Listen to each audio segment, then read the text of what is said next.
Hello everyone, and welcome to another edition of AgriLife Today. I'm Blair Fannin. And I'm Kathleen Phillips. Well, this week we'll hear about Texas veterinarians gathering for a show animal health workshop hosted by AgriLife Extension and Texas A&M's Department of Animal Science, plus the weekly Texas Crop and Weather Report. We'll also learn about an interactive gardening series for those interested in small-scale fruit and vegetable production, and we'll also learn about new research studies that found direct links between farm efficiency, carbon emissions, and sequestration. All this and more as we take a look at Texas agriculture and Texas A&M AgriLife across the state. Veterinarians and animal health representatives across Texas recently gathered at Texas A&M University's O.D. Butler Animal Science Complex in College Station to discuss issues involving show animals and exhibitors. The day-long event was sponsored by the Texas A&M AgriLife Extension Service and Department of Animal Science at Texas A&M. The purpose of this meeting is to start a dialogue with practicing veterinarians about some of the unique challenges facing exhibitors that are showing market animals at some of our major livestock shows, or our county shows.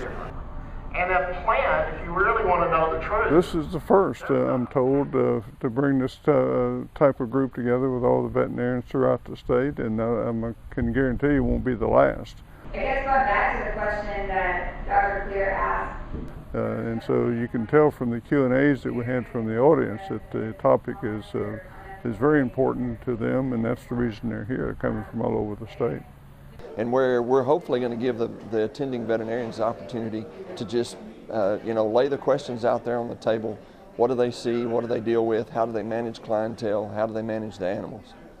Oh, really a good meeting, and some points that need to be discussed, and to try to create some uniformity in the industry and among veterinarians in addressing some of the issues there, and protecting the show animal industry and the opportunities that young people have there, that we don't mess that up by not tending to our side of that.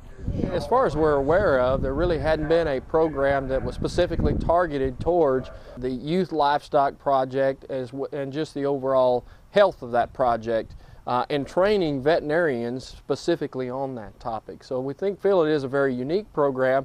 It is a program that we felt was needed, and by our response on a short-term notice of putting together the program, we ended up with over 40 veterinarians that came into the program and were interested.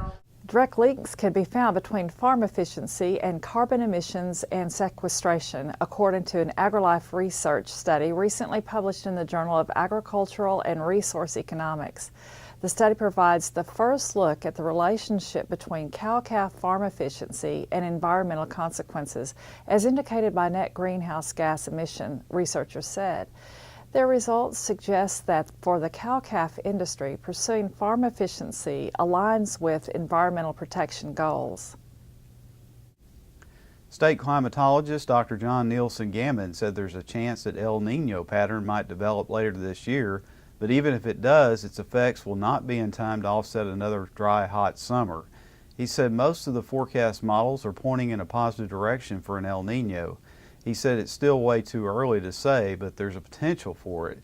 As for this summer, there's been a trend for hotter summers in the last several years, and that's likely to continue. Dr. Dennis Sigler, AgriLife Extension horse specialist and professor in the Department of Animal Science at Texas A&M, has been elected president of the Texas Quarter Horse Association. Sigler was elected at the association's annual meeting held recently in College Station. Sigler has served on the association's board of directors since 2007 and the executive board for the past 4 years. A series of 7 seminars on the finer points of gardening in East Texas will start February the 22nd with a look at growing roses, according to Keith Hansen, AgriLife Extension horticulture agent for Smith County.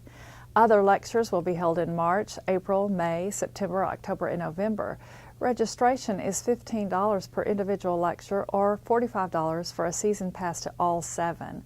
Topics will include picking the right plant for the right place, landscape tips for curb appeal, saving water with drip irrigation, making your yard fit your life, forgotten and underutilized plants for East Texas, and Japanese maples and adapted trees for every landscape. Those interested in small-scale production of fruits, vegetables, nuts, and other agricultural products can benefit from a 6-part interactive web-based series offered by AgriLife Extension in Austin.